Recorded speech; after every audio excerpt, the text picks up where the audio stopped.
केन्दुझर ढेंकानाल जाजपुर जगतसिंहपुर ये हूँ स्वतंत्र ये हूँ पालावाला भात हांडी विशेष कहीं जानी ना जो जगत जननी आद्या शक्ति परम वैष्णवी दुर्गा दुर्गते नाथ रे मोई झालपुरा बस्ती रे मां दुर्गा जे दिने बापांकर जाग यज्ञ को जाई स्वामींकर अपरिंदा को सहयोग करि पारिबि जो आत्म ध्यान नै दिले दाहांकर ना ठीक हमरो ये जाजपुर बस्ती राजा पडिथिला दाहां को पाई ना भी क्षेत्र बोली आगे आंबे माने समस्त जानि छे मां भीर जागुकर क्षेत्र तम ये माटी को सहे सलाम करबा पई इच्छा होछि वाह वाह इने बड़ भाई ना ये माटी की ये माटी की ये जुहारो करे घंटा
बापाजी माने बापा डाकिले उठिला गे मार कोडे बोले मु कहिबी ए संसार मध्यर माके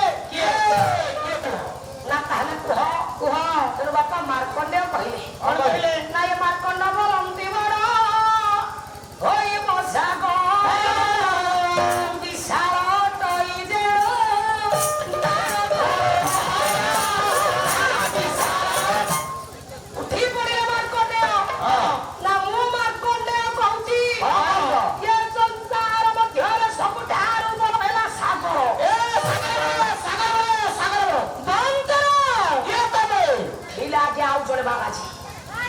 कले किए तुम्हें ना मु अगस्ती ब्राह्मण ना काहे उठिलो ना सागर केमिति बड़ो हे परिबनी बापा भौगोलिक नियम अनुसार ममालो 28 भाग जलको 72 भाग जलको 28 भाग स्थल तो संसार बड़ होला आगे सागर बड़ एतिकी बेला आगे अगस्ती ब्राह्मण कहले ओहो ए जो 72 भाग जल बोली सागर बड़ आउ तमर कोन किछि मने नाही ठीक है पूर्व बुझा को कथा पछ कथा ठीक है बोले बुझा ना को कथा ना एका चलू करे ताकू करी धी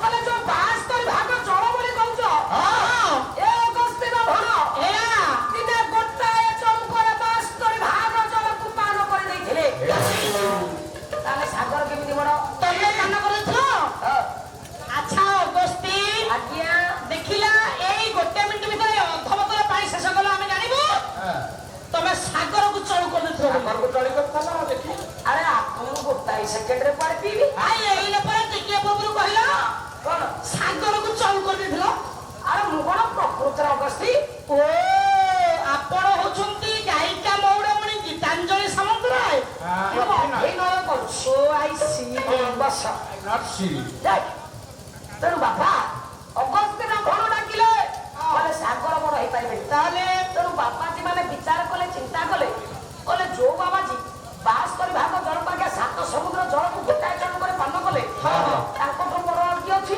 ना कले अगस्ती बड़ अगस्ती बड़ अगस्ती अगस्ती मु बड़ होई पाइबे तो भाई मु कहि दिए संसार बड़ की ताले को अगस्ती ना भण डाकिले कले मु अगस्ती कहूची ये संसार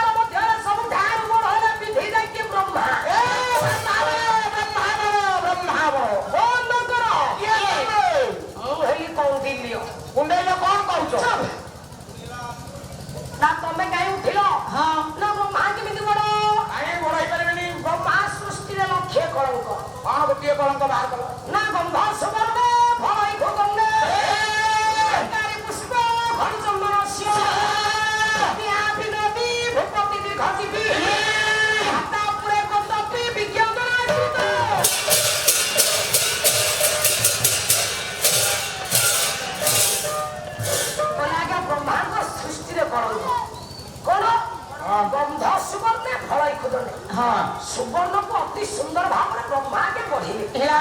ଯାହାର ମୂଲ୍ୟ ହଁ ଆଜ୍ଞା 10 ଗ୍ରାମକୁ 1,75,000 ନୁହଁ କି ଭାଇ?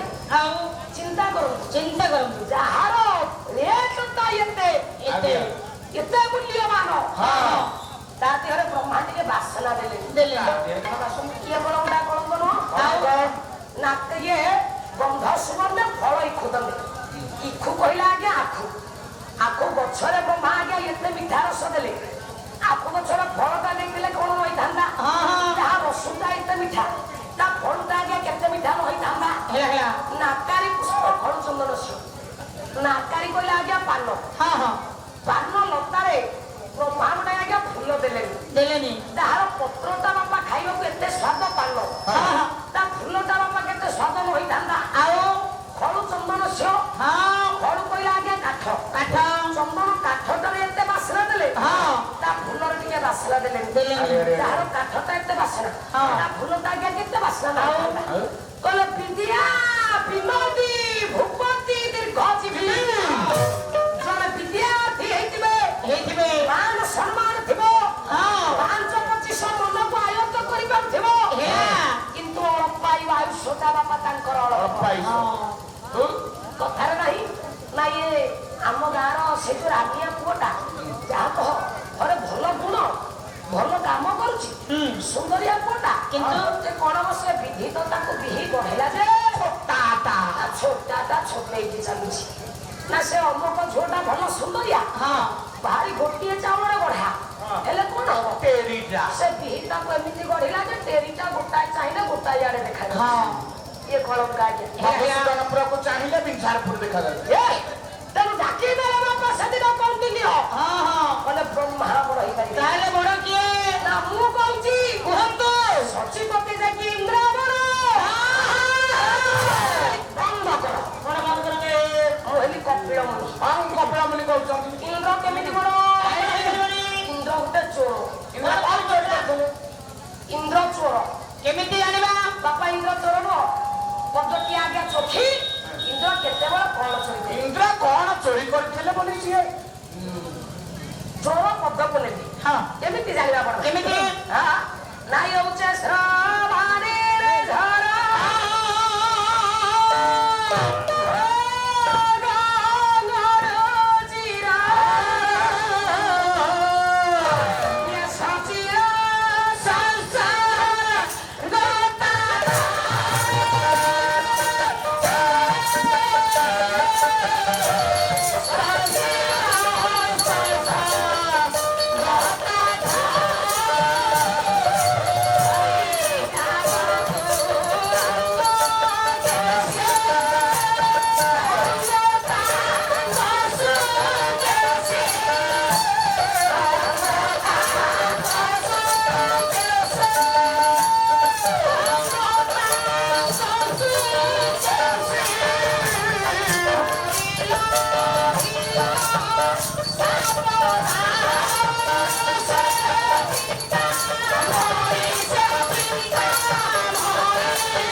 ଚିନ୍ତାମଣି ରାତି ସାରା ମୁଁ କୁଣ୍ଠା ବଳି ଧରୁ କୁଣ୍ଠା ତେଣୁ ହେ ମୋର ଗୁରୁ ଗ୍ରାହୀ ବ୍ୟକ୍ତି ମହୋଦୟ ଡାକିଦେଲେ ଆଜ୍ଞା କୌଣ୍ଡଲ୍ୟ ଋଷି। ହଁ ହଁ କହିଲେ ଇନ୍ଦ୍ର କେମିତି ବଡ? କେମିତି? ଇନ୍ଦ୍ର ଗୋଟାଏ ଚୋର। ଉଚ୍ଚଶ୍ରମ ନାମକ ଯଜ୍ଞ ସବୁ ଚୋରି କଲା ଇନ୍ଦ୍ର। ମୁଁ ବାବାଜୀ ତପସ୍ୟା କରୁଛି। ତାହେଲେ ମୋ ପଛପଟେ ଆଣି ଇ ଅଶ୍ୱଟାକୁ ବାନ୍ଧି ଦେଲେ। ସୈନ୍ୟମାନେ ଆସିଲେ କହିଲେ ଇଏ ବାବାଜୀ ଯଜ୍ଞ ଅଶ୍ୱ ଚୋରି କରି ମିଛରେ ଭଗବାନଙ୍କୁ ଚିନ୍ତା କରୁଛି। ବିନା ଦୋଷରେ ମତେ ନିସ୍ତୁକ ମାର ମାରିଲା। ତାହେଲେ ଇନ୍ଦ୍ର କେମିତି ବଡ? ଖାଲି ସେତିକି ନୁହଁ, ଆଉ ଗୁରୁପତ୍ରୀ ହଲ୍ୟାଙ୍କୁ ଅପହରଣ କରିଛି ସେ ଇନ୍ଦ୍ର। ବଡ ପାପି କେମିତି ବଡ ହବ? ପାଇପାରିବ ଆଜି ଫାଇନାଲ ହେଇପାରିବ ନା। କହିଲା ଆଜ୍ଞା ଇନ୍ଦ୍ର ବଡ ହେଇପାରିବେନି। ତାହେଲେ ବଡ କିଏ? ବଡ କିଏ? ପ୍ରଭୁ ଅନ୍ତର୍ଯ୍ୟାମୀ। ଆଜ୍ଞା ଆଜ୍ଞା କହିଲେ ଉତ୍ତର ଦେଲା ବାଲା କେହି ନାହାନ୍ତି। କେହି ନାହାନ୍ତି। ତେଣୁ ସବୁଠୁ ଭଲ ହବ ସଭାଟାକୁ ଏତିକିରେ ବନ୍ଦ କରିଦେଲା। ଆଉ କଣ? ଭଗବାନ ବୈକୁଣ୍ଠାଧିପତି ନାରାୟଣ ବାବା ଉପରକୁ ହାତ ଟେକିଦେଲେ। ହଁ କହିଲେ ସଭା ବନ୍ଦ। ବନ୍ଦ। ସମସ୍ତେ ଆଜ୍ଞା ସଭାରେ ସ୍ତବ୍ଧ। ସ୍ତବ୍ଧ ନିରବ ନିଶ୍ଚୟ। କହିଲେ କି ହେ କଥାଟା ଅଧାରେ ରହିଗଲା, ମୀମାଂସା ହେଲାନି, ଜଣା ପଡିଲାନି ସଂସାରରେ ବଡ କିଏ? ତେଣୁ ବାପା ସମସ୍ତେ ସଭାରେ ଚୁପ ଅଛନ୍ତି। ଜଣେ ଜଣଙ୍କ ମୁହଁକୁ ଆଶ୍ଚର୍ଯ୍ୟ ଭଳି ଚାହୁଁଛି। ଏତିକି ବେଳେ ଆଜ୍ଞା ଘଟଣା ଘଟିଲା। ଘଟିଲା କଣ ଭାଇ? କଣ ଘଟିଲା?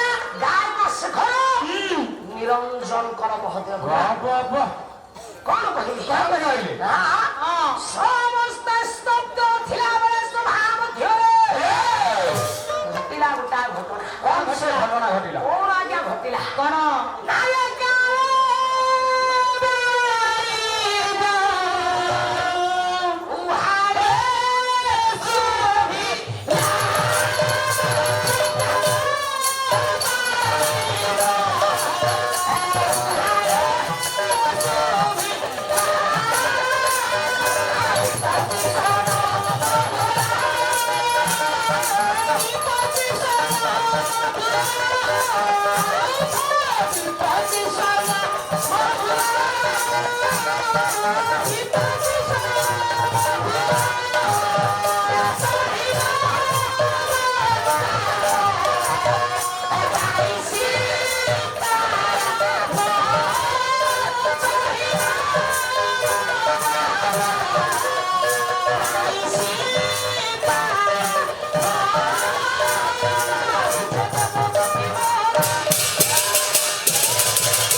ମୋ ମାମୁଁକୁ ବାତ ମାରୁଛି।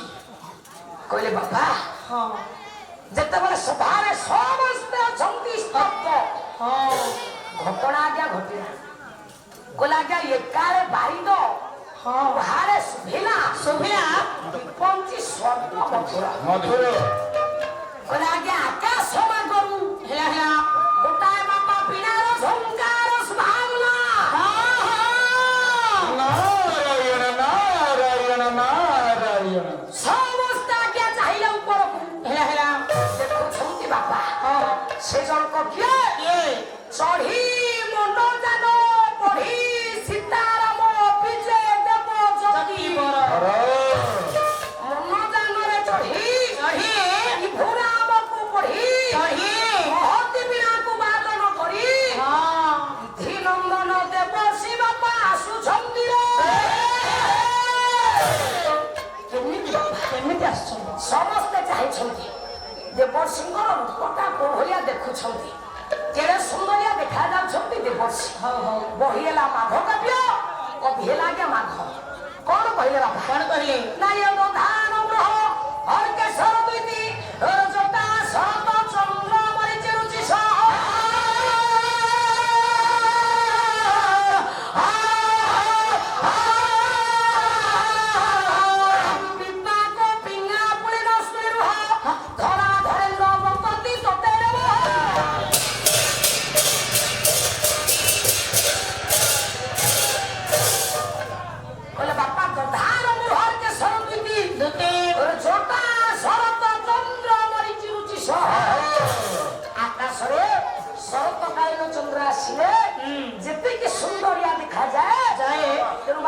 ଆକାଶ ମାର୍ଗକୁ ଚାହିଁଦେଲା ବେଳକୁ ଇଏ ଦେବର୍ଷିଙ୍କର ମୁଖଟା ସତେକି ଆକାଶରେ ସୁନ୍ଦର ପୂର୍ଣ୍ଣଚନ୍ଦ୍ରଟିଏ।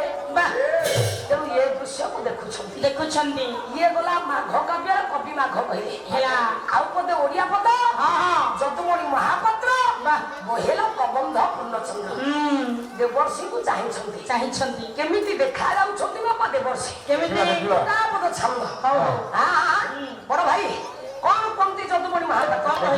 ନାୟ ବହିଛନ୍ତି ମନେ ଆଜି ମୁକୁଟ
ବାପ ଇଏ ତ ଅଢେଇ କିଆରିଆ ତମ୍ପ।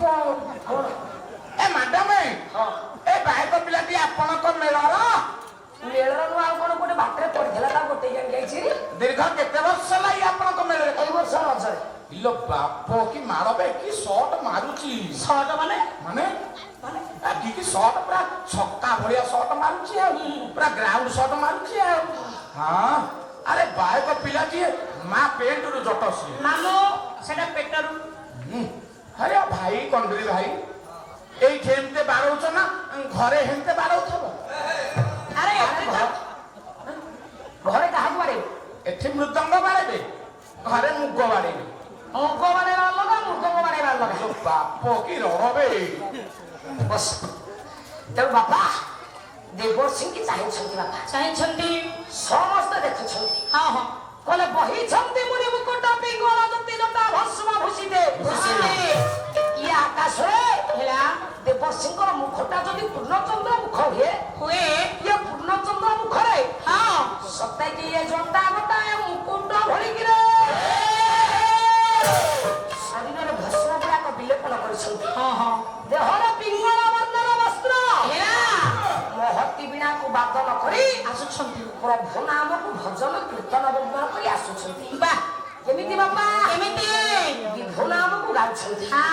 ବଡ ଭାଇ ପଦଟିଏ ଢୁମ୍ପା ସଙ୍ଗୀତ।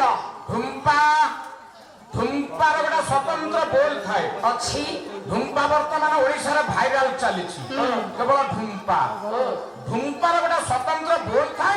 ଯୋଉ ବୋଲଟା ଆପଣ ପାଟିରେ ଉଚ୍ଚାରଣ କରିପାରିବେ, ଆକୁ ବାୟକ ବନ୍ଧୁ ମୃଦଙ୍ଗ ଦ୍ୱାରା ପରିବେଷଣ କରିବେ। ଆମେ ପ୍ରକୃତରେ ଜାଣିପାରିବୁ ଆପଣ ଢୁମ୍ପା ଗାଇପାରିବେ। ବଡ ଭାଇ ଇଏ ଢୁମ୍ପା ଗାଇଲା ବାଲା ଓଡିଶାରେ ଜଣିଏ ମାତ୍ର ପୁଅ। ସେ କିଏ? ପାଦ ତଳକୁ 100 ଜୁହାର। ଆଜ୍ଞା ସିଏ ଆଜ୍ଞା ନୟାଗଡ଼ ଜିଲ୍ଲାର ଜଣେ ଆଜ୍ଞା ଗାୟକ ସାମନ୍ତ ପ୍ରଫୁଲ୍ଲ କୁମାର ଷଡଙ୍ଗୀ ମହୋଦୟ। ପାଦ ତଳକୁ ଆଜ୍ଞା 100 ମୁଣ୍ଡିଆ। ତାଙ୍କ ଭଳିଆ ଆଜ୍ଞା ଆମେ ହେଇପାରିବାନି। ତଥାପି କି ଆଜ୍ଞା ଆଜି ପର୍ଯ୍ୟନ୍ତ କଳା ଜଗତରେ ଏମିତି କୌଣସି ଗାୟକ ଗାୟିକା ନାହାନ୍ତି ତାଙ୍କ ଭଳି ଆଜ୍ଞା ଢମ୍ପାକୁ ସୁନ୍ଦର ଭାବରେ ପରିବେଷଣ କରିବା ପାଇଁ। ସେ ହେଲେ ଆଜ୍ଞା ସ୍ୱତନ୍ତ୍ର। ଆଉ ଆଜି ଯଦି ଆଜ୍ଞା ପାଲା ହଉ, ସଂକୀର୍ତ୍ତନ ହଉ, ଭାଗବତ ହଉ, ମେଳା ହଉ, ଢମ୍ପା ଆଜ୍ଞା ସବୁଠି ବଡ ଭାଇ ଶୋଭା ପାଇଛି। ଯେକୌଣସି ସାଂସ୍କୃତିକ କାର୍ଯ୍ୟକ୍ରମ କେବଳ ତାଙ୍କରି ପାଇଁ ସେଇ ଜଣିଆ ବ୍ୟକ୍ତି ଦେଖିବା ଇଏ ଢମ୍ପାକୁ ବଡ ଭାଇ କଳା ଜଗତକୁ ଆଣିବା ପାଇଁ ଦେଖିବା ସ୍ୱତନ୍ତ୍ର। କିନ୍ତୁ ସେ ଗାଆନ୍ତି ସବୁବେଳେ। ଢମ୍ପା ସଙ୍ଗୀତ ବାପା ଲେଖିଛନ୍ତି କି ସେ ନା ପଠାଣି ସାମନ୍ତଙ୍କର ମଧ୍ୟମ ପୁତ୍ର ନାମ ଯାହାଙ୍କର ଗଦାଧର ସିଂ ସାମନ୍ତ। କିନ୍ତୁ ଆଜି ଗୋଟାଏ ପଦ ଆଜ୍ଞା ଢମ୍ପା ଗାଇବି ତାଙ୍କର ଗାୟକ କେଶରୀ ଉଦୟନାଥ ରଥସରା। ଯାହା ଗାଇବେ ଏଇଠି ଗାଇବେ ନା ଆଉ କଣ ଯାଇକି ଘରେ ଗାଇବେ? ଢମ୍ପାର ଗୋଟେ ସ୍ୱତନ୍ତ୍ର ବୋଲ। ସେ ବୋଲଟା କଣ ଆଗ ପାଟିରେ ଉଚ୍ଚାରଣ କରିବ? ବୋଲ କଣ ବାଜିବ? ବୋଲା ଝିଣା ଖିଟା ତାକୁ ଝିଣା ଖିଟା, ଝିଣାକା ତା ଝିଣାକା ତାକୁ ଝିଣାକା ତାରି ଖିଟା କିଟ ତାକୁ ଝିଣାକା, ଝିଣା ଖିଟା ଝିଣା ଖିଟା ଝିଣା ଖିଟା ଝିଣା ଖିଟା ଝିଣା ଖିଟା ତା ଝିଣାକା ଝିଣାକା ତା ଝିଣାକା ତାକୁ ଝିଣାକା ତାରି ଖିଟା କିଟ ତାକୁ ଝିଣାକା, ଝିଣା ଖିଟା ଝିଣା ଖିଟା ଝିଣା ଖିଟା ଝିଣା ଖିଟା ଝିଣା ଖିଟା ତା କଥା ଦେଖି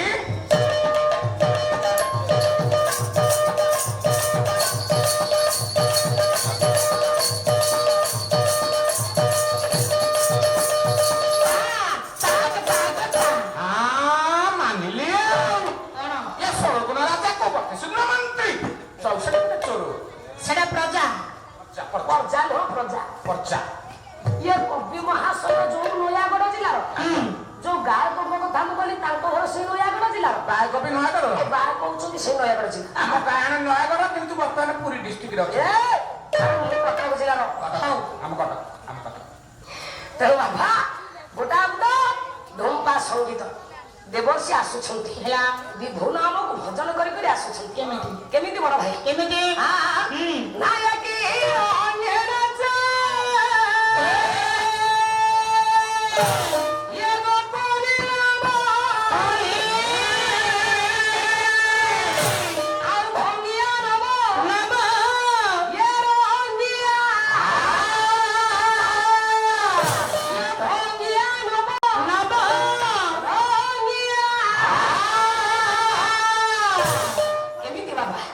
କେମିତି ଆସୁଛି ସେ ଭାଇ ଭାଇ ଭଉଣୀ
ଧନ୍ୟବାଦ ପ୍ରଭୁ ନାରାୟଣ। ଏତିକିବେଳେ ଫାଙ୍କା ଅଛି ଆଉ ଯିଏ ଯାହା ଦବା କଥା ଦେଇ ଦଉନାହାନ୍ତି। ମୋ ମାମୁ ଡାକିଲେ ବିକଳିଆ ମାଟି ଖିଆ ଭଳିଆ ହେଲାନି। ମୁଁ କଣ ମୋ ପାଇଁ କହୁଛି? ନାଇଁ ମୁଁ ସଦା ସର୍ବଦା ତମମାନଙ୍କ ସେବାରେ। ତେଣୁ ବାପା ହରିବୋଲ ଦିଅ ସେଇ ପ୍ରଭୁ ଅନ୍ତର୍ଯ୍ୟାମୀ ନାରାୟଣ ମୋ ଭାଇଙ୍କର ଚଲାପଥ ସମସ୍ତେ କରନ୍ତୁ। ଶରୀର ଆରୋଗ୍ୟ ରଖି ସପରିବାରଙ୍କର ମଙ୍ଗଳ କରନ୍ତୁ। ମନ ବିଷ୍ଟ ପୂର୍ଣ୍ଣ କରନ୍ତୁ। ରୋଗ ବ୍ୟାଧି ଖଣ୍ଡନ କରି ସର୍ବାଷ୍ଟ ଶାନ୍ତି କରନ୍ତୁ। ସର୍ବମୂଳାନନ୍ଦ କମାର ହରି ବୋଲ ହରି ବୋଲ ହରି ବୋଲ ହରି ବୋଲ। ମାମୁ ବାପା କିଛି ଜାଣିପାରୁଛ ଭାଇ ପଇସାଟା କାହାକୁ ଦେଲ? ତମକୁ ଦେଲି। ମୁଁ ମୁହଁରେ ବୁଲେଇକି ସେ ଦେଖ ପକେଟରେ ମୋ ଭାଇ ଦଉଛନ୍ତି। କାହାକୁ ଏତେ କହୁଛନ୍ତି? ନା ଗାଁ ଲୋକଙ୍କୁ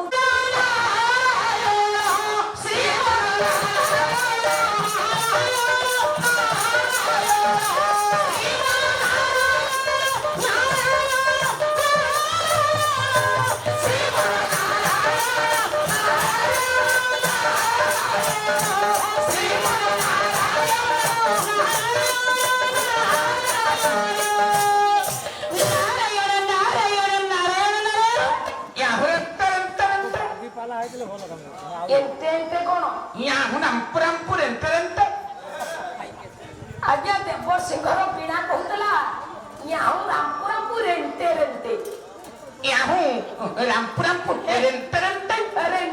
ନା ତେଣ୍ଟେ ତେଣ୍ଟେ ବିଣାରେ ମୋବିଲ କମି ଯାଇଛି।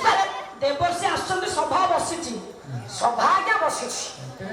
ସଭାର ବାବାଜୀ ମାନେ ଅଛନ୍ତି ଅଛନ୍ତି ତିନି ମା ତିନି ପ୍ରଭୁ ଅଛନ୍ତି ଅଛନ୍ତି। ଦେବର୍ଷି ଆକାଶ ମାର୍ଗରୁ ଆସୁଛନ୍ତି। ଏଇ ସମୟରେ ଟିକେ ଗୋଟା ପଟ ମନୋରଞ୍ଜନ କାର୍ଯ୍ୟକ୍ରମ ହଉ ଟିକେ ଗୋଟା ପଟ ସଙ୍ଗୀତ ଗା ଟିକେ ମନ ଆନନ୍ଦ କଥା ହଉ।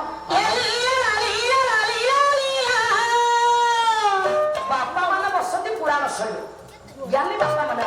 ଆଜ୍ଞା ଆଜ୍ଞା। ଯୁବକ ଭାଇ ମାନଙ୍କର ଟିକେ କମେଡି ମଜା କଥା। ଆଜ୍ଞା। କିନ୍ତୁ ମୋ କୁନି କୁନି ପିଲା ଗୁଡା ଏତେ ରାତି ପର୍ଯ୍ୟନ୍ତ ଅନେଇକି ବସନ୍ତି। ସେମାନଙ୍କର ଟିକେ ଆଜ୍ଞା ନାଚ ଗୀତ ନହେଲେ ତାଙ୍କ ମନ ବୁଝି ଅଛି ଅଛି ନା। ଏ ଦୋକାନରେ ଆଜ୍ଞା ସବୁ ପ୍ରକାରର ସାମଗ୍ରୀ ଅଛି।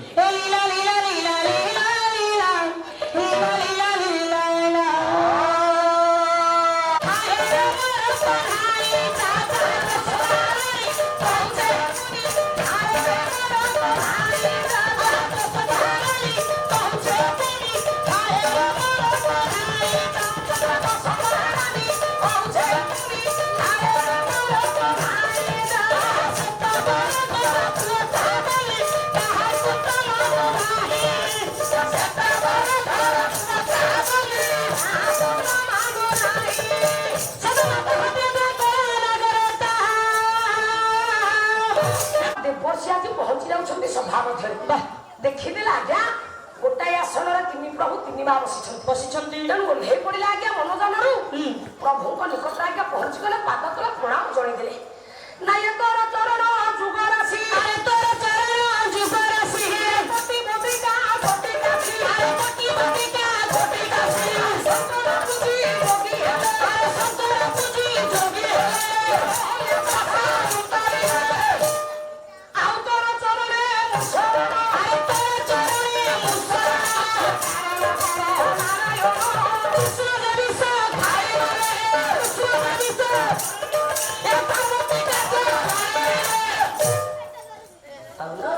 କୃଷ୍ଣ ବିଷ ଖାଇକି ମଲେ ତା ମାଇପ ପାପ ଥାଏ।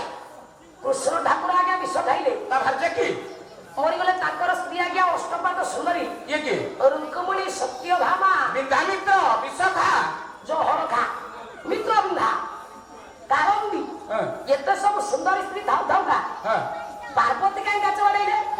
ଆରେ ଆମ ଗାଁ ରତନା ପୁଅ କୃଷ୍ଣ ଏବେ 8 ଦିନ ତଳେ ବିଷ ଖାଇକି ମଲା। ତା ସ୍ତ୍ରୀ ପାର୍ବତୀ କାଚ ବାଡେଇଲା।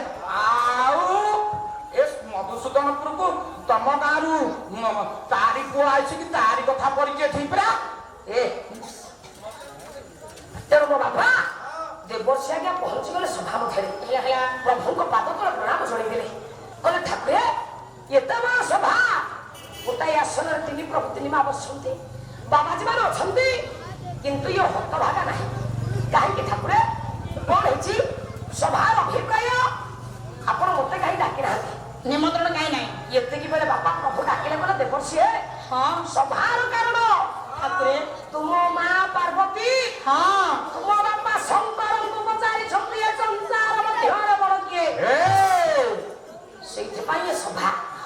ଆମେ ତିନି ପ୍ରଭୁ କହିପାରିଲୁନି।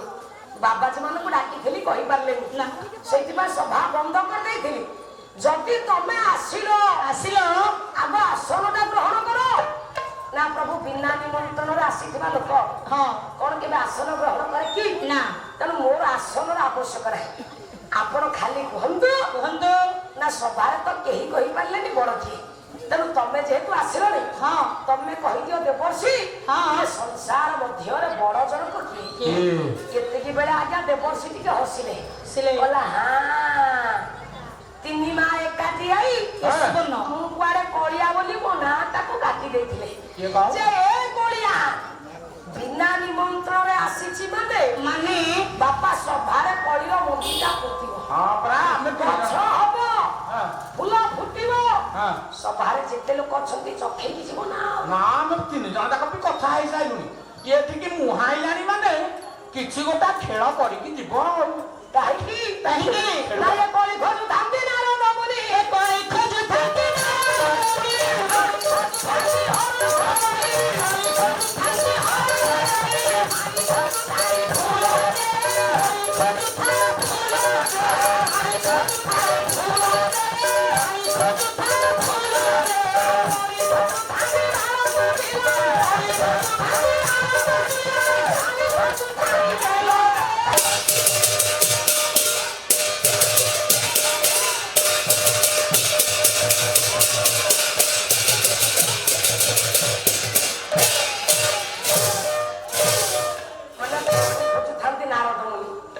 ସବୁବେଳେ କଳିଆ। ମୁଁ ଅନେଇକି ବସିଥାଏ କେତେବେଳେ କୋଉଠି କଳହ ଲଗେଇବି।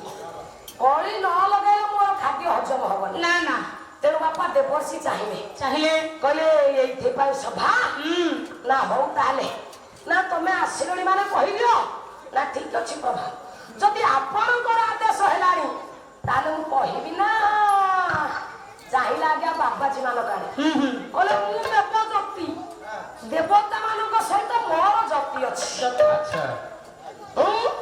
ହରେ ଇଏ ବାବାଜୀ ମାନେ ସବୁ ଆସିଲେ, କେହି ଜଣେ ମତେ ଖୋଜିଲେନି କାହିଁ ଦେବର୍ଷି ଆସିନାହାନ୍ତି ବୋଲି। ତେଣୁ କଳିଟା ଆଗ ବାବାଜୀ ମାନଙ୍କ ଆଡୁ ଲାଗିଲା। କହିଲେ ବାବାଜୀ ହେ ଇଏ ତମେ ମାନେ କେହି ଜଣେ କହିପାରିଲନି ନା। ଶୁଣିବ ବଡ କିଏ ନା ଇଏ ବାବାଜୀଙ୍କ ଭିତରେ ବଡ କିଏ ଜାଣିଛ? ଶୁଣିବ ଇଏ ସଂସାର ବଡ କିଏ ସେ? ନା ଇଏ ପୁରୁଷ ଏକା ବଡ ତପ ବଳରେ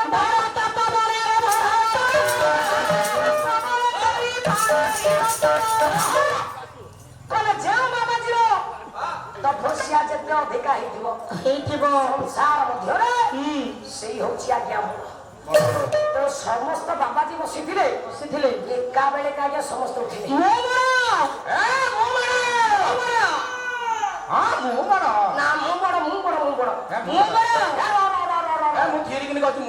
ଦେବର୍ଷି ଡାକିଲେ କହିଲା ଆଚ୍ଛା ମୁଁ କପିଳ ବଡ, ତମେ କେମିତି ବଡ? ମୁଁ 83,000 ବର୍ଷ ତପସ୍ୟା କରି ଦେଖୁନାହାନ୍ତି ମୋ ଜଟ କେମିତି ଲମ୍ବି ଯାଇଛି। ବେଶୀ ନମ୍ବିଛି। ଆଚ୍ଛା ଆପଣ କେମିତି ବଡ? 10,000 ବର୍ଷ ତପସ୍ୟା କରି ସେ ବାଳ ପୁଡ଼ିଗଲାଣି। ଆହୁରି ଉପୁଡ଼ିଲେ ବି ତମେ ଲକ୍ଷ୍ୟ ସ୍ଥଳରେ ପହଞ୍ଚି ପାରିବ। ଆଚ୍ଛା ଆପଣ କେମିତି ବଡ? 1000 ବର୍ଷ ତପସ୍ୟା କରି ପରିଶେଷରେ ଉଇ ହୁଙ୍କା ପାଲଟି ଯାଇଛି। ଭଲ କଥା, ମତେ କହିପାରିନି। এইଥିପାଇଁ ତମେ ବଡ, କେହି ବଡ ହେଇପାରିବନି। ହରେ ତମେ ମାନେ କେମିତି ବଡ ହବ? ଏପର୍ଯ୍ୟନ୍ତ ତମ ଅନ୍ତରୁ ମୁଁ କାହା ଭାବ ଯାଇନି। ବାପା ବିଶ୍ୱଗୁରୁ ପାଇଆ ବାବା କହିଲେ। କଣ କହିଲେ ବାପା? କଣ କହିଲେ? ନାଇଁ ମୁଁ କହିଲେ ବଡ ହୋଇବ କାହିଁ,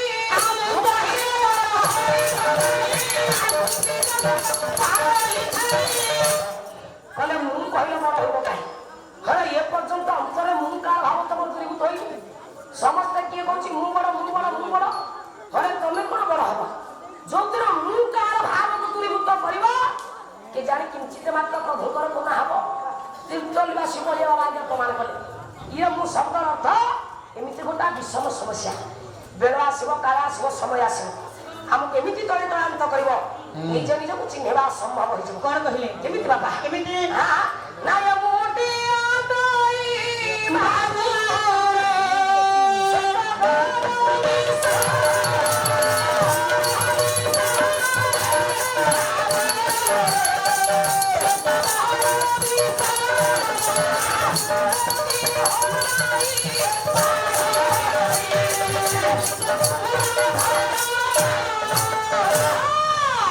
କହିଲେ ମୁଁ ଦିଅ ତୋଇ ବାପୁରେ ସେ ତ ବଡ ବିଷମ ବିଷମ ମୁଁ ଶବ୍ଦର ଅର୍ଥ ଗୋଟା ବିଷମ ସମସ୍ୟା ବେଳ ଆସିବ କାଳ ଆସିବ ଆମ କେମିତି ତଳିତଳାନ୍ତ କରିବ ବାପା ନିଜେ ନିଜକୁ ଚିହ୍ନିବା ଅସମ୍ଭବ ଅସମ୍ଭବ। ଆଜ୍ଞା। ତେଣୁ ତମେ ଏପର୍ଯ୍ୟନ୍ତ ଅନ୍ତର ମନକାର ଭାବ ଦୂରୀଭୂତ କରିବ ତମେ ମାନେ କେମିତି ବଡ ହବ ତାହେଲେ ତମେ ମାନେ କେହି ବଡ ହେଇପାରିବ ତାହେଲେ ବଡ କିଏ? କହିଲେ ବାପା ଏତିକି ବେଳେ ବାବାଜୀ ମାନେ ଲଜ୍ଜା ପାଇ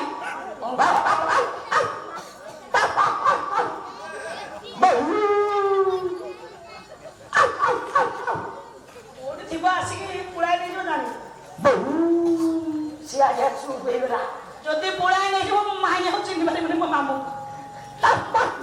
ସିଏ ଆଜ୍ଞା ଯାହା ଭୁକୁଥିଲା ସିଏ କହିଲା କି ହେ ମୁଁ କଣ ଭୁକୁଛି ମୋଠୁ ଆଉ କିଏ ଗୋଟା ବବୁଟା ଅଛି ସିଏ ଆଜ୍ଞା ବାଘର ଭାଗକୁ ଭୟ ତେଣୁ ଆଜ୍ଞା ସିଏ ବନ୍ଦ ହେଇଗଲା ଚୁପ୍ ହେଇଗଲା ପାଲାରୁ କେଇଟା ପଇସା ନବୁ ଆମେ କି ଅବସ୍ଥା ହଉଛି ତାହେଲେ ପ୍ରକୃତ ଦେଖିବା ଦେବଶ୍ରୀ କାହାକୁ କହୁଛନ୍ତି ବଡ ବୋଲି ତେଣୁ ଆଜ୍ଞା ବାବାଜୀ ମାନେ ଲଜିଆ ପାଇ ବସିଲେ ଚାହିଁଲେ ଦେବଶ୍ରୀ ଆଜ୍ଞା ତିନି ମାଙ୍କ ମୁହଁକୁ ଆଜ୍ଞା କହିଲେ ପଳିଟା ଟିକେ ମା ମାନ କାଡ ଆସୁ ହଁ ତିନି ମା ଠିକ ମୋ ନା କାଟିଦେଲେ ମୁଁ ପଡିଆ କାମୁଛି କହିଲେ ମା ମା ଲୋକିଲ ଧାନ ମୋଟାଇଆ ମୋଟୁରୁ କିଏ ବଡ ମକେଲୁ ମା ତମେ ମାନେ ବି ଜାଣିନ ତମ ସଂସାର ବଡ କିଏ ନାଇଁ ରେ ଶୁଣିବ କହିଦେଲୁ ଭାଇ ନାଇଁ ଯାଉ ଗରିୟସୀ ସତୀତ ନାରୀର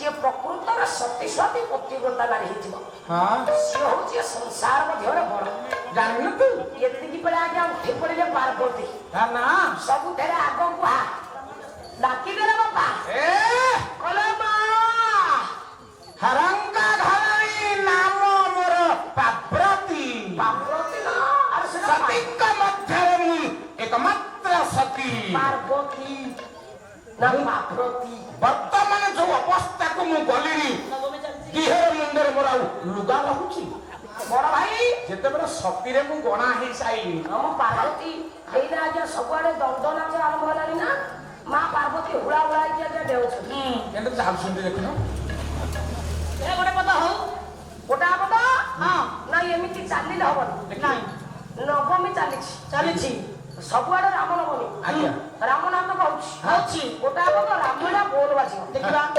ରାମଳା ବୋଲ ବାଜିବ କଣ ସ୍ୱରଟା ଆସିବ ରାମଳା ଖାତି ହଁ ଦେଖିବା ଗୋଟା ପଦ କେମିତି ଉଠିଲା ଆଜ୍ଞା ପାର୍ବତୀ କଣ କହିଲା ନାୟ ହରଙ୍କ ଧରଣୀ ମୁଁ ଯେ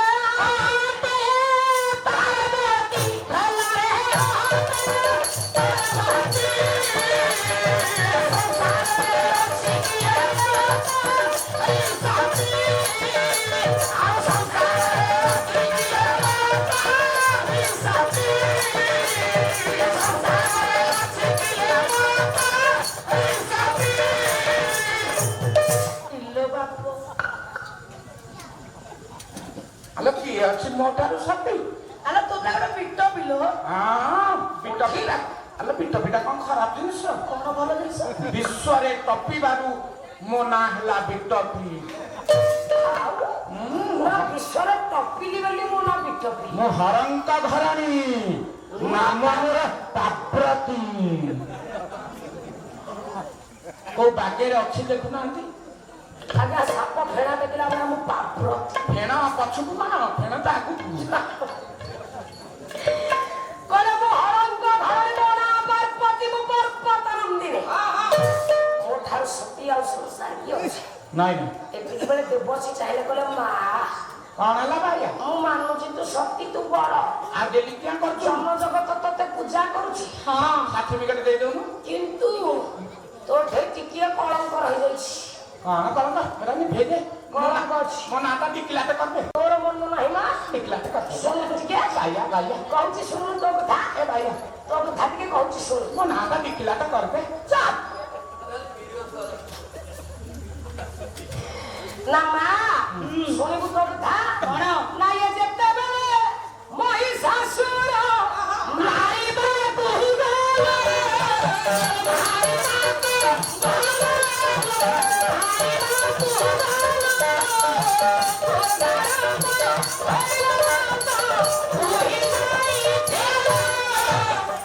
ଦେଖ ବଡ ଭାଇ ଦେଖ ଦେଖ ଦେଖ ପ୍ରାକ୍ଟିକାଲ ମାର ଆଜି ସେ ରୂପଟାକୁ ଦେଖ ବାଃ ବାଃ ବାଃ ମହିଷାସୁର ରାକ୍ଷସକୁ ମାରୁଛି ମା କେମିତି ହଁ ଦୁର୍ଗା ଅବତାରକୁ ଧାରଣ କରି ଦୁର୍ଗତି ନାଶିନ ତେଣୁ ମା ହଁ ତୁ ଦିନେ ଏମିତି ମହିଷାସୁର ରାକ୍ଷସ ତିନି ପୁର ଧରହର କରୁଥିଲା ହଁ ତୁ ରାକ୍ଷସଟାକୁ ମାରିଥାନ୍ତୁ ହଁ ଦେବତା ମାନଙ୍କୁ ଉଦ୍ଧାର କରିଥାନ୍ତୁ ବାଃ ବାଃ କିନ୍ତୁ ତୁ କଣ କଲୁ କଣ କଲୁ ହଁ। ବାପା ରାକ୍ଷସ କଣ ଏମିତି ମଲା ଆଉ ନା ଇଏ ଦେଖାଇଥିଲୁ ତୁ ତାକୁ ଜାନୁ ଜାନୁ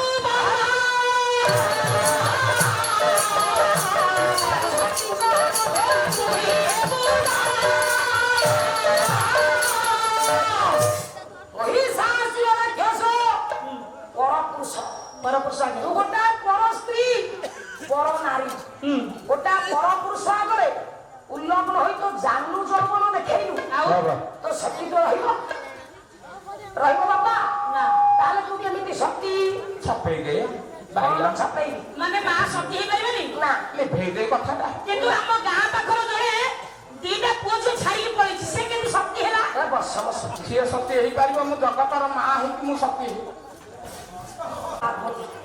ସାବିତ୍ରୀ କହିଲେ ସିଏ ମୋ ପୁଅ ମୁଁ ଜନ୍ମ କରିଛି ମୋଠୁ ମୁଁ ଜାଣିଛି ବା କେହି ହେଇପାରିବେନି କେବଳ ୱାନ୍ ପିସ୍ ମୁଁ ହଉଛି ସତୀ ତେଣୁ ଆଜ୍ଞା ସାବିତ୍ରୀ ଉଠିଲେ ନାଦର ନାଦର ନା ଚାଦର ଧନ ମୋର କହିଦେ ମୁଁ ଏକୁଟିଆ ସତୀ ମୁଁ ଜାଣିଛି ତୁ ଜାଣିଛୁ ମୁଁ ଜାଣିଛି ଜନ୍ମ ଜଗତ ତତେ ବି ପୂଜା କରୁଛି ଆରେ ଚନ୍ଦ୍ରକ ଠାଇ କଳଙ୍କ ଥାଇପାରେ ମୁଁ ନିଷ୍କଳଙ୍କୀ ତୋଠି କିଛି ନାହିଁ କିଛି ନା କିନ୍ତୁ ଟିକେ ଟିକେ ଦେବସୀ ହଁ କଣ ଟିକେ କହିଲୁ ମନେ ନାହିଁ ତୋର କୋଉ କଥା ଶୁଣିବୁ ବା ଶୁଣିବୁ ତାହେଲେ ନାୟ ସଂଘା ଜୋଡ଼ା ଯେତେ ବେଳେ ବେଦ ଚଳିବ ସଂଘା ଜୋଡ଼ା ଯେତେ ବେଳେ ବେଦ ଚଳିବ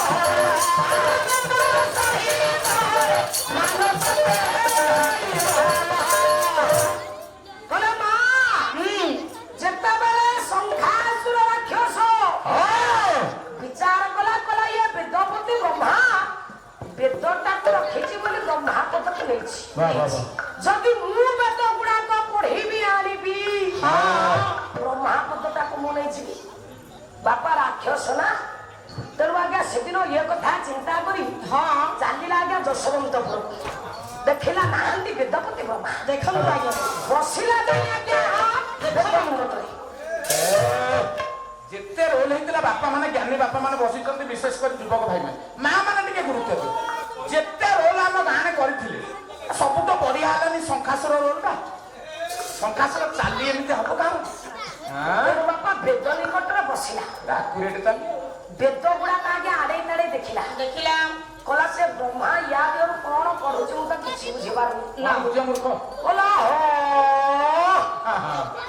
ବାପା ଘୁଷୁରିକି ପାଚିଲା କଦଳୀ ଦେଲେ ଖାଇବ ନା ତେଣୁ ଘୁଷୁରି ନିକଟରେ ପାଚିଲା କଦଳୀ ନା ଯାହା ଶଙ୍ଖାସୁର ନିକଟରେ ବେଦ ସେଇଆ ତଥାପି ହଁ ମୁଁ ନ ପଢି ପାରିଲେ ନାହିଁ ଆକୁ ୟାକୁ ଯଦି ଚୋରି କରିକି ନେଇଯିବି ଗୋଟା ବଡ ବଡ ହେଇଯିବ ତେଣୁ କଲା କଣ କଣ କଲା ବେଦ ଗୁଡାକ ଚୋରି କରିବାକୁ ଗଲା ବାଃ ବାଃ ବାଃ ମା ତମେ କଣ କଲ କଣ କଲି ତମେ ଯାଇକି ବେଦକୁ ଜାବୁଡି ଧରିଲ ରାକ୍ଷସ ବାପା କଣ କଲା କଣ କଲା? ଆଏ ବେଦ ସହିତରେ ମାନତ ଦେଲେ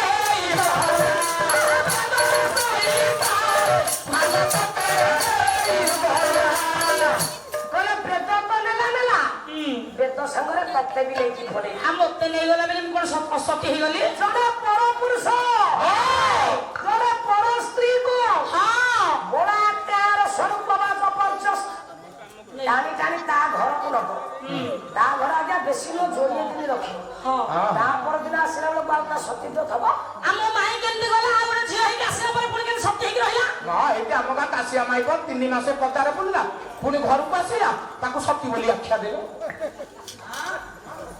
ଭଲ କାଶିଆ ମାଇ ତମ ଗାଁ ଧାଇପୁରକୁ ଧନ୍ୟ ତମ ଧାଇପୁର ଲୋକଙ୍କୁ ଧନ୍ୟ ତମ ଧାଇ ପୁଅକୁ ଆସିବାକୁ ଧନ୍ୟ ତା ସ୍ତ୍ରୀ କି ଧନ୍ୟ ତା ସ୍ତ୍ରୀ କି ଧନ୍ୟ ଶକ୍ତିରେ ଗଣା ହେଲା ସିଏ ଆଉ ଅଭରା। ହଁ ତମେ ଯାଇଛ ସଦାବେଳେ ଆମ ଗାଁ କଥା ପଢୁଛୁ ନା ନାଇଁ?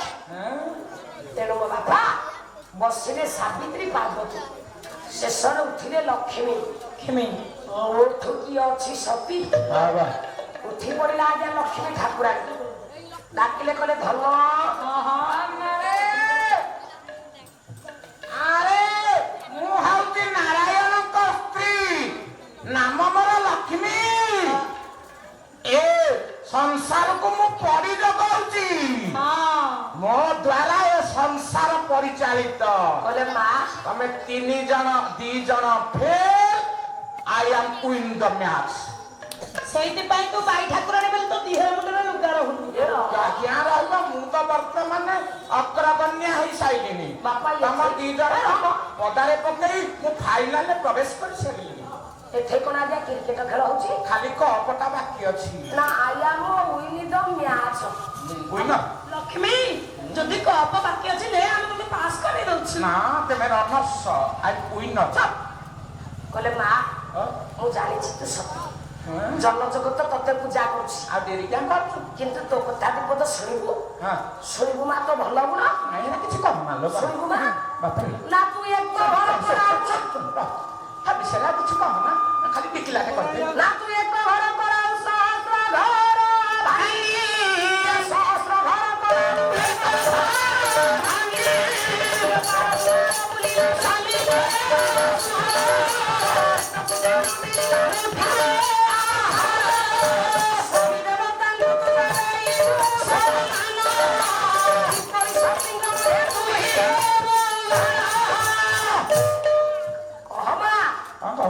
ଏମିତି ଗୋଟାଏ ନାରୀ ଯିଏ ଜଣେ ବାପା ଦିନ ମଜୁରିଆ ଲୋକ ହେଇଥିବ ମୂଲଟିଏ ଲାଗିଲେ ପରିବାର ପ୍ରତିପୋଷଣ କରୁଥିବ ତୁ ଯଦି ତା ଘରେ ଦାଣ୍ଡ ପଟେ ବସି ବାଡି ପଟେ ବାହାରିବୁ ତା ଘର ଭାଙ୍ଗି ପକେଇବୁ ସାରେ ସାରମ ସାରେ କଣ ପଢଉଛନ୍ତି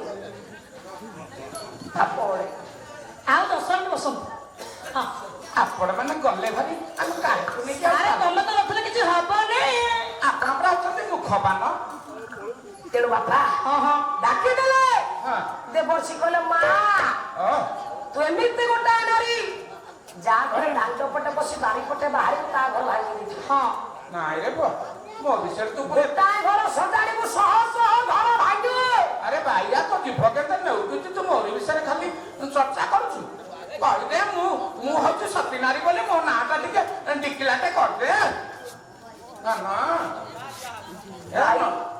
ଭାଇ ମୋ ନାରୀମାନଙ୍କର ଧର୍ମ ପ୍ରମାଣ ସେଇ ମାନବସା ବହି ମାନବସା ଓଷା ଗୁରୁବାର ବଳରାମ ଦାସ ପ୍ରମାଣ କଲେ କଣ କହିଲେ ନାରୀ ନାରୀଙ୍କର ମୁକ୍ତି ନାହିଁ ସ୍ୱାମୀ ସେବା ଆଉ ଯେତେ ତୀର୍ଥବ୍ରତ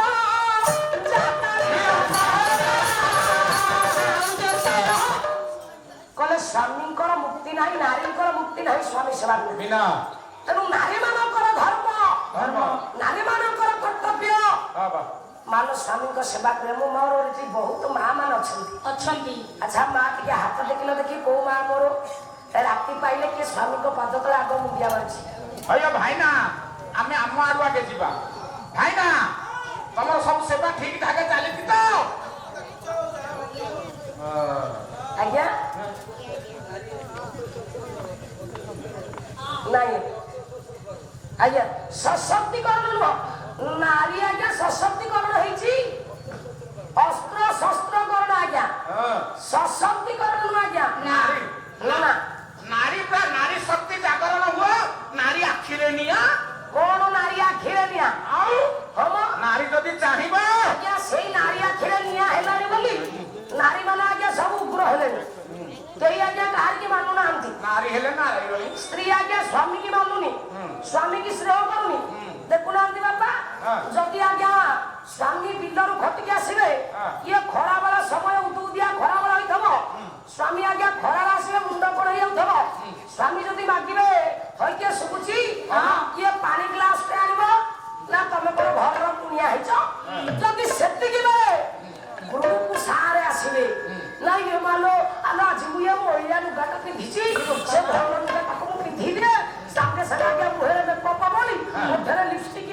ହାଇ ହିଲ ଜୋତା ପିନ୍ଧି କାନ୍ଧରେ ଭେଲିକି ଆଗକୁ ଗଳେଇ ହାତରେ ଫାଡ଼ିଆ ମୋବାଇଲ ଧରି ଠପ ଠପ ଥପ କଣ ଏଇଠି ଆପଣ ନିଜେ ଦେଖୁନାହାନ୍ତି ମୋ ସ୍ତ୍ରୀ ମୁଁ ଯେତେବେଳେ ପାର୍ଲର ଘରକୁ ଯାଉଛି ଆଜ୍ଞା ମତେ ଚିହ୍ନି ପାରୁନି ସରୁ ବୋଲି କହନ୍ତୁ ଦେଖୁନାହାନ୍ତି ଆରେ ମୁଁ ଯେତେବେଳେ ଘରକୁ ଯାଉନି ଆଜ୍ଞା ମୁଁ ଦିନେ ଗଲା ବସିକି ଯୋଉ ଗ୍ରୁପ ସାର୍ ଯୋଉ ଗ୍ରୁପ କରନ୍ତି ଆଚ୍ଛା ଏ ଗ୍ରୁପ ସାର୍ ଆଇଛି ମୁଁ ଯାଇକି ପାର୍ଲର ଖଟି ଖାଟିକି ଯାଇକି ବଇଛି ପାଣି ଗ୍ଲାସ ମତେ ଆଣିକି ଦବ କଣ ସେ ଗ୍ରୁପ ସାର୍ ପାଇଁ ସବୁ ପ୍ରକାର ଦେଇକି ତାଙ୍କ ପକ୍ଷେ ଆଣ ଲଗେଇଦେଲା କିଏ କହିଲା ନାରୀ ସଶକ୍ତିକରଣ ମୁଁ ଏତ ବଇଛି ଆଜ୍ଞା ନାରୀ ଅସ୍ତ୍ର ଶସ୍ତ୍ରକରଣ କି ନାହିଁ ଆଜ୍ଞା ହଁ ବାପା ଆଜିକା ସମାଜରେ ହେଲା ଆଜିକା ସମାଜରେ ଆଜ୍ଞା ଚରିତ୍ରକୁ କେହି ସମ୍ମାନ ଦଉନାହାନ୍ତି ଚରିତ୍ରକୁ ଆଜ୍ଞା ସମ୍ମାନ ଦଉନାହାନ୍ତି ନା ସମ୍ମାନ ଦଉଛନ୍ତି ଚିତ୍ରକୁ ଚିତ୍ରକୁ ସମ୍ମାନ ଦଉଛନ୍ତି ଆଜ୍ଞା ଆଜ୍ଞା ଚରିତ୍ରକୁ ସମ୍ମାନ ନାହିଁ ନା ଆଗ ଆଜ୍ଞା ଚରିତ୍ରକୁ ସମ୍ମାନ ଦିଅ ଚରିତ୍ର ଆଜ୍ଞା ସଜାବ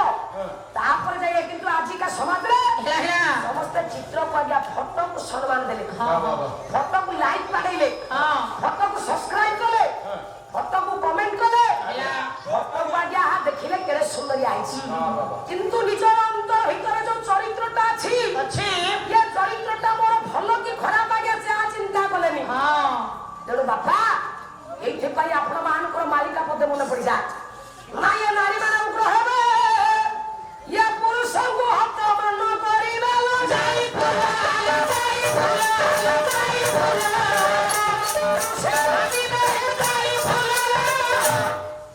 ନାରୀ ମାନେ ଉଗ୍ର ହେବେ ପୁରୁଷଙ୍କୁ ହତମାନ କରିବେ କେହି ଆଜ୍ଞା କାହାରିକି ମାନିବେନି କେହି କାହାକୁ ସମ୍ମାନ ଦେବେନି ସେତେବେଳେ ଆଜ୍ଞା ଦେଖନ୍ତୁ ରାମ କାଳ ପାତ କିଛି ମାନେ କିଛି ଆଜ୍ଞା ମାନିବେନି ନା ନା ଯୋଉ ଜାଗାରେ ଆଜ୍ଞା ସେତେବେଳେ ଥିଲା ଆଜ୍ଞା ଆଜ୍ଞା ଶାଶୁ ଆଜ୍ଞା ଯୋଉ ଜାଗାରେ ବସିଛି ବୋହୁ ଆଜ୍ଞା ନାକ ସରିକି ମୁଣ୍ଡରେ ଲୁଗା ପକେଇ ହାତକୁ ଦେଇ ନଈ ନଈ ଆଜ୍ଞା ବାଟ ଚାଲୁଥିଲା କିନ୍ତୁ ଏବେ ଏବେ ଶାଶୁ ଯୋଉ ଜାଗାରେ ବସିଛି ବୋହୁ ଯଦି ସେ ଜାଗାକୁ ଯାଉଛି ଶାଶୁ ଆଜ୍ଞା ଭୟରେ ଉଠିକି ପଳଉଛି ଆଉ ଭୟରେ ଆଜ୍ଞା ଉଠିକି ପଳଉଛି ଯୁଗ ଏଇଠି ପହଞ୍ଚିଲାଣି ଯୁଗ ଆଜ୍ଞା ଏଇଠି ପହଞ୍ଚିଗଲାଣି କଣ ହେଲାଣି ବାପା ହଁ। ନା ଏ ଯୁଗ ହଇଲାଣି ଭଲଟା ଆରେ ଯୁଗ ହଇଲାଣି ଭଲଟା ଯୁଗ ହଇଲାଣି ଭଲଟା ଯୁଗ ହଇଲାଣି ଭଲଟା ଶାଶୁ ପିନ୍ଧିଲାଣି ବହୁ ପାଲଟା ପିନ୍ଧିଲାଣି ବହୁ ପାଲଟା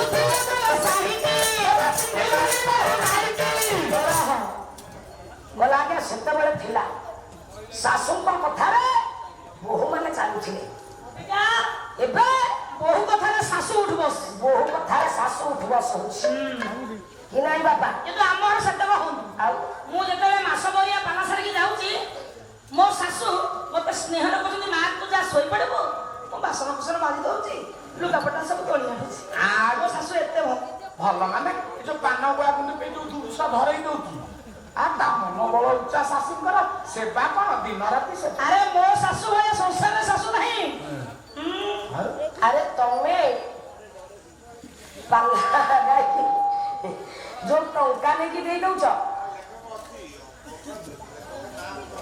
ତେଣୁ ବାପା ଇଏ ଟଙ୍କା ନେଇକି ଦେଇ ଦଉଛ ବୋଲି ତମ ଶାଶୁ ଭୟରେ ମୋ ବୋହୁ ରୋଜଗାର କରୁଛି ରାତି ଅନିଦ୍ରା ହଉଛି ମୁଁ ଯଦି ତା ଲୁଗା ପାଲଟା ଲୁଗାଟା ନ ଧୋଇବି କାଲି ଆଉ ସେ ଟଙ୍କା ନ ଦବ ନାଇଁ ନାଇଁ ତେଣୁ ଭୟରେ ମୋ ଶାଶୁ ଶ୍ୱଶୁର ଅନ୍ୟତମ ଏ ରମ ସମାଜ ଆଜି ମାଲ ଏଇଠି ପହଞ୍ଚିଗଲାଣି ହଁ ନା ଶାଶୁ ଶ୍ୱଶୁରଙ୍କୁ ସ୍ନେହ କର ସେବା କର ଶାଶୁ ଶ୍ୱଶୁରଙ୍କର ସେବା କର ସିଏ ହେଲେ ଆମ ପାଇଁ ପ୍ରକୃତ ଦେବତା ଚଳନ୍ତି ପ୍ରତିମା ଚଳନ୍ତି ପ୍ରତିମା ଶାଶୁ ଯଦି ଦେବୀ ହେଲେ ଶ୍ୱଶୁର ହେଲେ ଦେବତା ଦେବତା ମନ୍ଦିର ଯିବା ଆବଶ୍ୟକ ନାହିଁ ନାଇଁ ନାଇଁ ପଥର ମୂର୍ତ୍ତିକୁ ପୂଜା କରିବା ଦରକାର ନାହିଁ ନା ରାତି ପାଇଲେ ସେତେବେଳେ ଥିଲା ଆଜ୍ଞା ନୂଆ କରି ବହୁଟିଏ ଘରକୁ ଆସିଲେ ଗିନାର ଆଜ୍ଞା ଟିକେ ପାଣି ନେଇକି ଯାଉଥିଲା ଶାଶୁର ପାଦକୁ ଧୋଇ ଗାଧେଇ ସାରି ଆଜ୍ଞା ପାଦ ଧୋଆ ପାଣି ଟିକେ ପାଉଥିଲା ଆଉ ଆଜିକାଲି ଅଛି ନା ସେ ବୁଢୀ ଗୁହାଳରେ ବୁଲୁଛି ସେ ଦାଣ୍ଡରେ ଚାଲି ଯାଉଛି ତା ପାଦରେ କେତେ ମଇଳା ଅସନା ଲାଗୁଛି ସେଗୁଡା କିଏ ପିଇବ ଆଉ ଆଜ୍ଞା ନାହିଁ ନାଇଁ ନାଇଁ ସେତେବେଳେ ବାପା ଥିଲା ଥିଲା ଏବେ ସବୁ ଆଜ୍ଞା ପରିବର୍ତ୍ତନ ହେଇଗଲାଣି ତେଣୁ ଆଜ୍ଞା କେହି କାହାରିକି ମାନୁନାହାନ୍ତି ନା କେହି କାହାରିକି ସମ୍ମାନ ଦଉନାହାନ୍ତି ସମାଜ ଆଜି ଏଠି ପହଞ୍ଚିଗଲାଣି। ତେଣୁ ସମାଜକୁ ପରିବର୍ତ୍ତନ କରିବା। ଆମେ ସମସ୍ତେ ଏକ ହବା। ଇଏ ସମାଜ ଆଜ୍ଞା ଯେମିତି ପୂର୍ବରୁ ଥିଲା ଆମକୁ ଆଜ୍ଞା ସେମିତି ପୂର୍ବରୁ ଆଣିବା ପାଇଁ ପଡିବ। ଆମେ ନିଜକୁ ନିଜେ ଠିକ ହେବାକୁ ପଡିବ। ନିଜକୁ ନିଜେ ସଜାଇଲେ ତାପରେ ଯାଇ ଆଜ୍ଞା ସବୁ କିଛି ଠିକ ହବ। ଠିକ ଅଛି। ତେଣୁ ମୋ ମା କହିଲେ ଆଗ ଆମ ଚରିତ୍ରକୁ ଆମେ ସଜାଇବା। ଆମେ ଆଗ ନିଜେ ଠିକ ହବା ତାପରେ ଯାଇ ସମାଜକୁ ଠିକ କରିବା। ଶାଶୁ ଶ୍ୱଶୁରଙ୍କର ସେବା କରିବା। ହେ ମୋର ଯୁବକ ଭାଇ ମାନେ ବାପା ମାଙ୍କର ସେବା କରିବା। ବାପା ମାଙ୍କୁ ଖାଇବାକୁ ଦବା। ବାପା ମା ଚଳନ୍ତି ପ୍ରତିମା। ପ୍ରକୃତରେ ଦେବତା ଉତେ ବି ହେଲା ଆଜ୍ଞା ଆମର ବାପା ମା। ତେଣୁ ଆଜ୍ଞା ଇଏ ସଂସାର ସମାଜ ଆଜି ଏଇଠି ପହଞ୍ଚିଲାଣି। ये समाज को सजाड़िबा ପାଇଁ ହେଲେ ମାଲ ଆମେ ନିଜେ ନିଜକୁ ପରିବର୍ତ୍ତନ କରିବା। ଏଇନୁ ଯୋଉ କହୁଥିଲେ ସେବା ସେବା କର ସ୍ୱାମୀଙ୍କର ସେବା କର। ଆମେ ଠିକ ହେଲେ ସବୁ ଆଜ୍ଞା ଠିକ ହେଇପାରିବ। ଯଦି ଆମେ ଶାଶୁକୁ ଆମ ନିଜ ଜନ୍ମ କଲା ମା ଭଳି ଦେଖିପାରିବା ତାହେଲେ ଶାଶୁ କଣ ଆମକୁ ଜନ୍ମ କଲା ବୋହୁ ଭଳି ଦେଖିପାରିବନି। ଏଇଠି କହିଲେ ଆଜ୍ଞା ସବୁ ଠିକ ହେଇଯିବ। ଏଇ ଗୋଟାକ ରହିଲେ ମା ସବୁ ଠିକ ହବ। ଆମେ ପ୍ରଥମେ ଜାଣିବା ଦରକାର ମୋ ମା ମତେ 10 ମାସ 10 ଦିନ ଗର୍ଭକଷ୍ଟ ସହି ମତେ ଝିଅଟିଏ ଯେମିତି ଜନ୍ମ ଦେଲା ସେମିତି ମୋ ଶାଶୁ 10 ମାସ 10 ଦିନ ଗର୍ଭକଷ୍ଟ ସହି ତାଙ୍କ ପୁଅକୁ ଜନ୍ମ ଦେଇଛନ୍ତି। ଯଦି ସେ ପୁଅଟାକୁ ସେ ମା ଜନ୍ମ ନ ଦେଇଥାନ୍ତା ମୁଁ ଆଜି କାହାର ସ୍ତ୍ରୀ ବୋଲି ପରିଚୟ ନେଇ ଠିଆ ହେଇଥାନ୍ତି। ତେଣୁ ଏଇ କଥାଟା ମନେ ରଖିବା ଦରକାର। ମୋ ମା ଯେମିତି ମୋ ସ୍ୱାମୀଙ୍କର ମା ସେମିତି, ମୋ ବାପା ମା ଯେମିତି ମୋ ଶାଶୁ ଶ୍ୱଶୁର ସେମିତି। ତେଣୁ ଶାଶୁ ଶ୍ୱଶୁର ଯେତିକି ବାପା ମା ସେତିକି। ବାପା ମାଙ୍କର ସେବା କର। ଚଳନ୍ତି ପ୍ରତିମା ପ୍ରକୃତରେ ଦେବତା ଆଉ ଦେବୀ ଆଜ୍ଞା। ତେଣୁ ଆଜ୍ଞା ସେଦିନ ଲକ୍ଷ୍ମୀ ଠାକୁରାଣୀଙ୍କୁ ଡାକିଦେଲେ। ଦେବର୍ଷି କହିଲେ ମା ତତେ କେମିତି ସତୀ ବୋଲି କହିବି? ତୁ କି ପ୍ରକାର ସତୀ? ଯେ ସ୍ୱାମୀଙ୍କୁ ସମ୍ମାନ ଦେଲାନି, ଦେଢ଼ଶୁରଙ୍କୁ ସମ୍ମାନ ଦେଲାନି, ସେ ସତୀ ନାରୀ। ତତେ କେମିତି ସତୀ ବୋଲି କହିବି? ତାହେଲେ କଣ କହିବାକୁ ଚାହୁଁଛୁ? ଆମେ 3 ଦେବୀ ସତୀ ହେଇପାରିଲୁନି? ଆମେ ଯଦି 3 ଦେବୀ ସତୀ ହେଇପାରିଲୁନି ଏ ସଂସାରରେ ଆଉ ସତୀ କିଏ ଅଛି ଆମକୁ ପ୍ରମାଣ ବୋଲେ ଅଛି ଆଉ ଜଣେ। ଶୁଣିବ ତା ନାଁ? ଶୁଣିଲେ ଧୈର୍ଯ୍ୟ ଧରି ରହିପାରିବ ତ? ଆଗେ କହିଲୁ। ଶୁଣିବ ତାହେଲେ ତାର ନାଁ କହିବି। କଣ କହିଲେ? ସ୍ୱୟଂ ଭୁବ ମନୁଙ୍କର କନ୍ୟା କପିଳ ମୁନିଙ୍କର ଭଉଣୀ ମାତା ଯାହାଙ୍କର ଦେବାହୁତି ପତି ଯାହାଙ୍କର ସ୍ତ୍ରୀ ସଖୀ ବା ବଡ ହେଲେ କାରଣ ସେଇଆ କଣ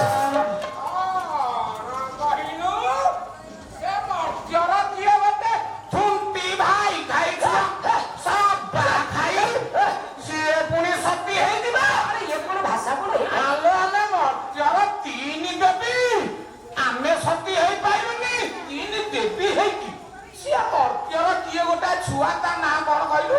ଅନୁସୟା। ସିଏ ପୁଣି ସତୀ ଆମେ ଡାକ ତାକୁ ଆମେ ଡାକ ସଦା ଖାଇ ଛୁଆ ସିଏ ପୁଣି ସବୁ ରେକର୍ଡ ହଉଛି ଭାଇରାଲ ହେଇଯିବ। ଛୁଆ ସିଏ ସତୀ ହେଇନି ଦେବୀ ପରା। ଆମେ ଗୋଟେ କାମ କରିବା। କଣ କରିବି? ଆମେ ଆଜି 3 ଦେବୀ ମାନ କରିକି ବସିବା। ଆମ ସ୍ୱାମୀ ମାନେ କୁଆଡେ ଯାଇଛନ୍ତି ଆସନ୍ତୁ, ଆମ ମାନ ଭାଙ୍ଗିବା, ଆମ ସ୍ୱାମୀମାନଙ୍କୁ ସତ୍ୟ କରି ତାଙ୍କ ଅସ୍ତ୍ର ଶସ୍ତ୍ର ନେଇକି ସେ ନାରୀର ସତୀତ୍ୱ ନଷ୍ଟ କରିଦେବା। ଠିକ କଥା ଧରୁଛି, ଠିକ କଥା। ଏଇଆ ହିଁ କରିବା।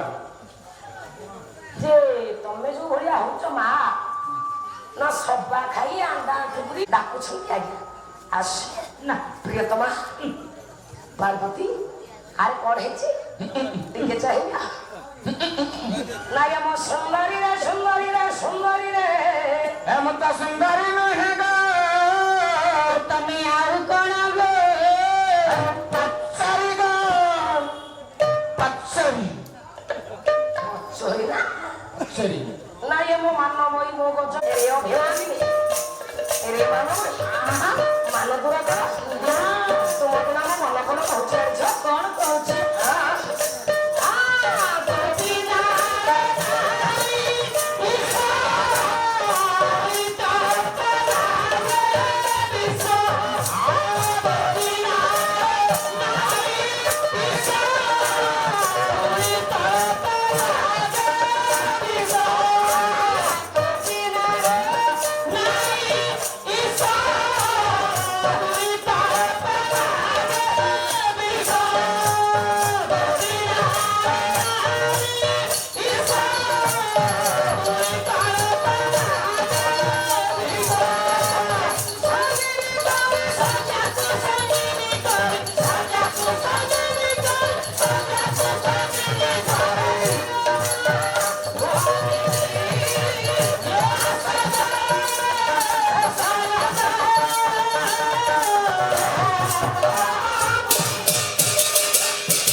ସ୍ୱାମୀ ପ୍ରିୟତମା କାହିଁକି ଅଭିମାନ? କିଛି ମାଗିବୁ କଣ ମାଗିବ? ତମେ ଆଗ ସତ୍ୟ କର।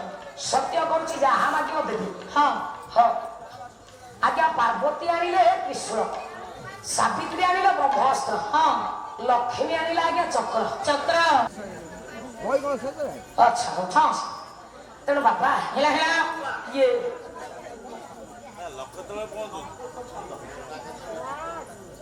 କଲେ ଚଞ୍ଚଳ ଖବର ନା ହଁ କୁଆଡେ ଆସିଛୁ? ମୁଁ ଟିକେ ଆସିଥିଲି ମୋ ବା ମାଙ୍କୁ ଦର୍ଶନ କରିବା ପାଇଁ। ଠିକ ଅଛି ଯଦି ସତ କର୍ମ ନେଇ ଆସିଛ ହେଲା ଅଭିଶାପ ନ ଲାଗୁ। ଯଦି ଯଦି ମନ୍ଦ କର୍ମ ମନ୍ଦ ଉଦ୍ଦେଶ୍ୟରେ ଆସିଛୁ ହଁ ନା ଯେବେ ମୁଁ ଏହି ସତୀ ପତି ବାରେ ମତି ରହିଥିବ